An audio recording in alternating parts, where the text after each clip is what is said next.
Chers téléspectateurs de 14 TV Gabon, bonsoir. Soyez les bienvenus pour ce flash d'information du vendredi 11 octobre 2024. Dans le magistère universel, dans la suite des rencontres de l'Assemblée générale du Synode sur la synodalité, un forum théologique et pastoral sur le rôle et l'autorité de l'évêque dans une église synodale a été animé le mercredi 9 octobre 2024. Au cours des échanges, le professeur Gali, l'un des panélistes, a d'abord rappelé la figure des évêques en termes de frères et d'amis comme une nouveauté du Concile Vatican II et qu'il faut voir dans l'épiscopat le nous du peuple de Dieu comme la réalisation de l'Église dans son pèlerinage dans le monde. Il ressort donc que le modèle de la figure épiscopale est toujours Jésus, capable de gouverner en servant et par conséquent l'autorité ecclésiastique ne possède pas la totalité des charismes. Nouvelle d'Église.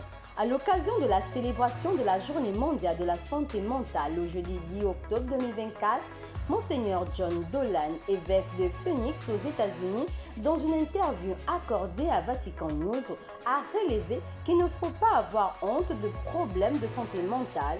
C'est comme un bras cassé. Si quelqu'un lutte contre un trouble bipolaire, une dépression ou tout autre problème de santé mentale, il n'y a rien de honteux en cela. Il faut plutôt encourager les gens à avoir des choses de cette manière. Avant d'achever son interview, Monseigneur John Dolan a souligné le respect des trois piliers clés de la pastorale de la santé mentale. La formation des prêtres et des laïcs, l'accompagnement des personnes dans les paroisses et enfin le plaidoyer en faveur d'un soutien institutionnel et social pour ceux qui ont besoin d'une aide professionnelle. Église en marche.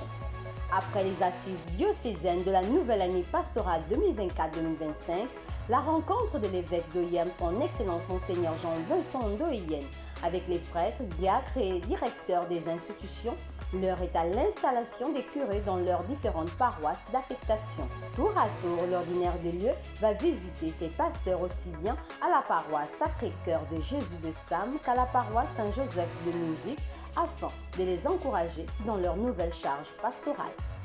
Un anniversaire de naissance se fête, un anniversaire de sacerdoce également.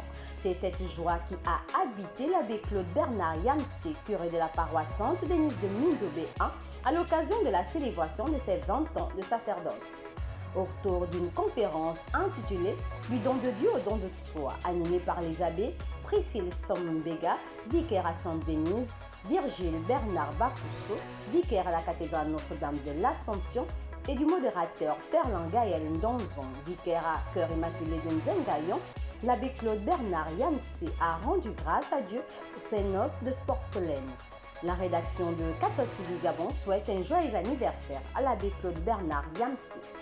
La commission des œuvres pontificales missionnaires du Gabon, en collaboration avec la conférence épiscopale des évêques, organise du dimanche 13 octobre au dimanche 20 octobre 2024 prochain la semaine missionnaire mondiale.